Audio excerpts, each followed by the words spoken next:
लिए एक बार मैं तालियां जरूर चाहूंगा कि आपने इतनी कड़ी मेहनत करी और इतनी अच्छी व्यवस्था करी। आप पूरी टीम के लिए आभार प्रकट करना चाहूंगा। साथियों, मैं एक छोटा सा सामाजिक कार्यकर्ता, आप बीच में जो बोलने का मौका मिला, मैं धन्यवाद संचालन महोदय से भी। और आज हमारा जो 5वीं का होली गेयर मिलन समारोह आयोजित हो रहा है, उसकी कई सारी मुख्य मकसद और मिशन को लेकर के चल रहे हैं। आप तमाम साथी जो इस प्रोग्राम में पधारे हैं, कहीं आसपास, आपके आसपास बैनर लगा हुआ होगा, वहां पर हमारी कई सारी मुख्य मांगे, जिसकी बदौलत आज हम इस ताकत की वजह से, इस ताकत के साथ में यहां तक पहुंचे हैं, इस मजबूती के साथ में, वही हमारी मुख्य मांगे हैं। और भी उसके साथ में कई सारी ऐसी मांगे हैं जिनको हम लेकर के बार बार सत्ता पक्ष, विपक्ष जैसी सरकारों को सचेत करके बार बार उनको हम सचेत कर रहे हैं कि हम लोगों की ये, इस क्षेत्र की जनता की हमारी ये मांग है, आप इस मांगों की ओर ध्यान दीजिए। हम इसके लिए यहां एकत्रित हो रहे हैं। साथियों, मैं ज्यादा कुछ नहीं कहना चाहूंगा क्योंकि बहुत सारे, और आज एक निवेदन करके भी जाना चाहूंगा एजेंट कमेटी से कि कई सारे अलग अलग पंचायतों से, अलग अलग ब्लॉकों से छोटे बड़े सामाजिक कार्यकर्ता और वक्ता भी पधारे हुए हैं। आप जरूर आए, क्योंकि यहां संचालन कमेटी को ये ढूंढ नहीं पाएगी, पर फिर भी अगर आप कहीं दो शब्द इस प्रोग्राम के लिए एक अच्छा संदेश देना चाहते हैं, एक अच्छा मैसेज देना चाहते हैं अगर समाज को, तो जरूर आए इस मंच पर, और इस मंच पर आकर के अपने समाज को एक नई दिशा की ओर ले जाने के लिए एक संदेश, एक मैसेज जरूर देवे। कुछ हम कह करके जाएंगे, कुछ चूक भी जाते हैं, तो बाद में आने वाले कार्यकर्ता उसको, वॉलेंटियर उसको संभाल लेवे थोड़ा। और मैं थोड़ा बीच में आई ये बात तो मैं बोल ही दूं कि जो गेरिये हैं वो थोड़ी बहुत तैयारी करते रहे। पानी पी लिया हो तो आप जरूर वो कर देंगे। मैं अपनी वाणी को यही 5 मिनट में विराम दूंगा। जो गेरिये है वो तैयारी करते रहे, अपनी लाइन में लगते रहे। पानी पी लिया हो तो, आपने जलपान कर लिया हो तो। और साथियों, आप वो दिन याद करो जिस समय हमें इस इलाके के अंदर हमारे पुरखों का, इस जनता के लिए या क्षेत्र की जनता के लिए हमारे जो हक अधिकार थे उनको छीनने के लिए बाहर के लोग आया करते थे। आज यहां आदिवासी समाज ही नहीं, अन्य समाज भी यहां पर पधारा हुआ है। उसका भी मैं इस मंच के माध्यम से आप सभी को, इस क्षेत्र की जनता को और अदर समाज से जो पधारे हुए महानुभाव हैं, उनको भी तहे दिल से हार्दिक आभार, स्वागत करना चाहूंगा इस प्रोग्राम के अंदर। साथियों, कुछ समय पहले एक बहुत बड़ा जन आंदोलन हुआ था, जिसके अंदर हमारी बहुत बड़ी मुहिम थी। वो जसवंत झील को बचाने का संघर्ष था। वो संघर्ष हम लोगों ने, आप सभी के माध्यम से, अपन लोगों ने इतनी ताकत से लड़ा था कि बहुत सारी राज्य सरकार ही नहीं, जिले की सरकार ही नहीं, केंद्र सरकार भी हिलने लग गई थी। उनको पता चल गया था कि वहां पर उस क्षेत्र की जनता इतनी खतरनाक पावरफुल है। उनकी जमीन पर बनी हुई जसवंत झील है, उस जसवंत झील का वो पानी ले जाने से ना बोल रहे हैं। फिर भी हमारे कुछ एक लोग बोल रहे थे कि नहीं, वो भी तो लोग हैं, उन्हें पीने मिलना चाहिए। मैं तो एक कहना चाहता हूं और सचेत करना चाहता हूं, वो समय खत्म हो गया, वो दिन खत्म हो गए जिस समय हमारे क्षेत्र की जनता के बुजुर्गों को, अनपढ़ जनता को आप बहला फुसला करके किसी खाली कागज पर अंगूठा लगवा करके आपने उस समय पानी लेकर के चले गए थे। वो भोली भाली जनता अब नहीं रही है। अब तो हम शिक्षित और लड़ने वाले हो गए, क्योंकि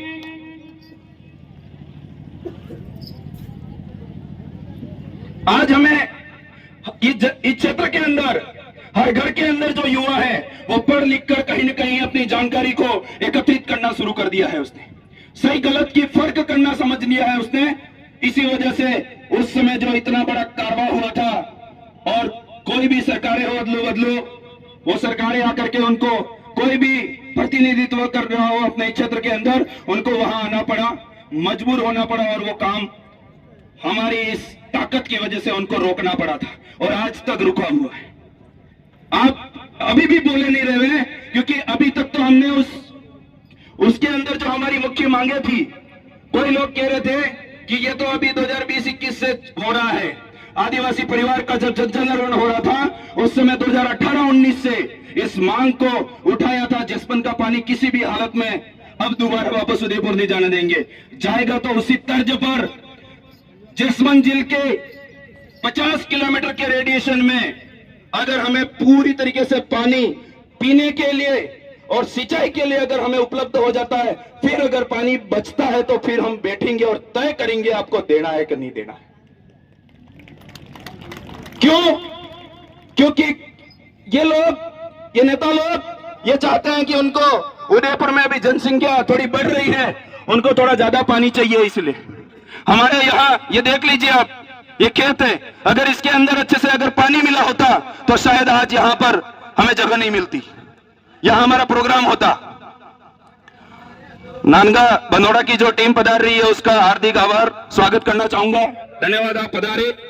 और जो हमारी मुख्य मांग थी कि हम बैठेंगे, और अभी बीच में जो जसमंत जेल बचाओ संघर्ष समिति के साथियों की कोर कमेटी की बैठक हुई थी, फिर भी वो लोग ये बोल रहे थे कि एक बार चालू कर दो काम, हम आपकी जो मुख्य मांग है उसका जरूर हम पूरा कर देंगे, हम मान लेंगे। फिर भी संघर्ष समिति के साथियों ने, कोर कमेटी ने बोला कि हम 11 लोग, 12 लोग, 15 लोग कुछ नहीं बोल सकते, क्योंकि हमारे पीछे वो पूरी 20 से 25 हजार की क्षेत्र की जनता है। उनको अगर पानी मिलेगा तब जाकर के हम आगे कुछ बात वो करेंगे। तो ये क्यों हुआ? क्योंकि हमें उन 11 लोगों के साथ में ताकत से खड़े होने की जरूरत है। अगर ये साथियों, अगर ये पानी चला गया तो हमारी आने वाली पीढ़ी यहाँ पर प्यासी मरेगी, भूखी मरेगी, और हमें यहाँ पर बड़ी बड़ी बसों में बैठ करके अहमदाबाद, गुजरात ही जाना पड़ेगा। अगर हमारा ये जल बच गया, आने वाले समय के अंदर अगर ये योजना जो है हमारी, अगर वो हमें मिल गई, मैं ये कह सकता हूं कि आपकी इस धरती के अंदर से आप सोना पकाओगे, अनाज पकाओगे इतना कि आपको कहीं अहमदाबाद, गुजरात जाने की जरूरत नहीं पड़ेगी। उसी से आपका भरण पोषण भी होगा, उसको बेच करके अपना घर गुजारा भी चला सकोगे आप।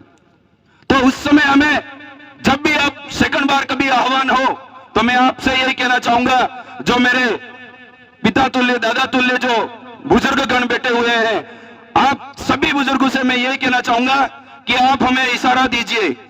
हम युवा हैं, हम करेंगे, आगे बात करनी पड़ेगी फिर भी करेंगे, पर आप बुजुर्गों का हमारे ऊपर, हमारे सर पे आशीर्वाद चाहिए। और आशीर्वाद के मार्फत जो सत्ता पक्ष में बैठी हुई सरकार है या विपक्ष में बैठी हुई सरकार है, उसको सबक दे देंगे कि आप तो हमारे वोट लेकर के वहां जाकर के दूसरों को पानी दे रहे हो, अब ये नहीं चलने वाला, क्योंकि बहुत हो गया। जल हमारा था, राज तुम्हारा हो रहा है। हो रहा है कि नहीं हो रहा है? जसपन के अंदर आज हमारे लोगों को एक बोट चलाने के लिए, एक नाव चलाने के लिए परमिशन लेनी पड़ती है। हमारे इलाके के अंदर कई सारे खदानें खोदी गई, माल वो निकाल करके लेके गए। अब नहीं चलेगा, जमीन हमारी और खनिज तुम्हारा नहीं चलेगा। नेताओं को भी ये लग गया कि भोली भाली जनता है इस क्षेत्र की, मैं पहला फुसला करके वोट ले लूंगा। वो समय चला गया, अब वो समय नहीं है। वोट हमारा और राज तुम्हारा अब नहीं चलेगा। डिसाइड भी हम ही करेंगे और उस व्यक्ति को आगे भी हम ही भेजेंगे। वो हमारी क्षेत्र की जनता की आवाज उठाएगा और बुलंद आवाज के साथ में जयपुर के अंदर जाकर के बोलेगा, तभी वैसा इंसान चाहिए हमको। वहां बीच में से ही निकलेगा वो व्यक्ति, तो आपकी समस्या समझेगा। क्योंकि ये चीजें आपको गौर करने की जरूरत है। आज हमारे इलाके के अंदर कई सारे जो युवा भाई हैं, वो पढ़ाई कर रहे हैं, नौकरियों के लिए तलाश कर रहे हैं, कई एग्जाम दे रहे हैं, फिर भी पेपर आउट हो रहे हैं। फिर भी हमारे यहाँ के नेता एक लेटर पैड तक उनसे नहीं निकलता है ही नहीं उनके पास भाई साहब लेटर पैड। उनकी सील और लेटर पैड तो किसी और के पास में। उनको हुकूमत ही नहीं है, उनको वो ही नहीं हो रही है कि मैं स्वतंत्र होकर के जनता के लिए कुछ तो आवाज उठाऊं। कुछ भी नहीं हो रहा है उनसे। तो इसलिए ऐसे लोगों की पहचान करने की जरूरत है। और आज इस क्षेत्र के अंदर मैं विशेष आदिवासी समाज के लिए ही नहीं बोलूंगा, मैं यहां पर रहने वाली तमाम जनता के लिए यह कहना चाहूंगा कि आज हमें पॉलिटिकल की वजह से आदिवासी समाज और दूसरी समाज को आमने सामने कर दिया है। पर जब हमारे हक अधिकार की बात आती है, जब हमारे जल जंगल जमीन की बात आती है, तब हमको ये कहते हैं नहीं तुम तो उस पार्टी के हो, नहीं तुम उस पार्टी के हो, बिखेर देते हैं। पर जब मैं आज आपसे आह्वान करना चाहता हूं कि जब भी हमारी जल जंगल जमीन की बात आएगी, तब हमको समाज, सब कुछ समाज धर्म छोड़ करके हमारे इंसानियत के नाते हमको एक मुंह में, एक तार में और एक दिशा में होना पड़ेगा। तब जाकर के हमारा ये काम पूरा होगा, तभी हमें ये हक अधिकार मिलेंगे। इसलिए कुछ ज्यादा नहीं कहना चाहूंगा, आगे भी हमें गेर खेलनी है और गेरिए वेट ही कर रहे हैं। इसलिए मैं अपनी वाणी को यही विराम देते हुए आप सभी तमाम बुजुर्गगण, माताएं, सभी पधारे युवा साथियों को एक बार तहे दिल से इस मंच के माध्यम से आपको आभार प्रकट करना चाहूंगा। धन्यवाद, जोहार। एक ही मैसेज देकर के अपनी वाणी को यही विराम देना चाहूंगा। ये जाजम है, ये मंच है, ये विचारधारा है, एक आदिवासी परिवार की विचारधारा, वही जाजम है, वही हमारी एकता का प्रतीक है। उसके माध्यम से कहना चाहूंगा, रख हौसला, वो मंजर भी आएगा, तुझ प्यासे के पास ये समंदर भी आएगा। रख आदिवासी परिवार की जाजम पर कदम, आपको आपके हक अधिकार भी मिलेंगे और मिलने का मजा भी आएगा। धन्यवाद, आभार, जोहार, धन्यवाद। बहुत बहुत धन्यवाद जीतू भाई आपका।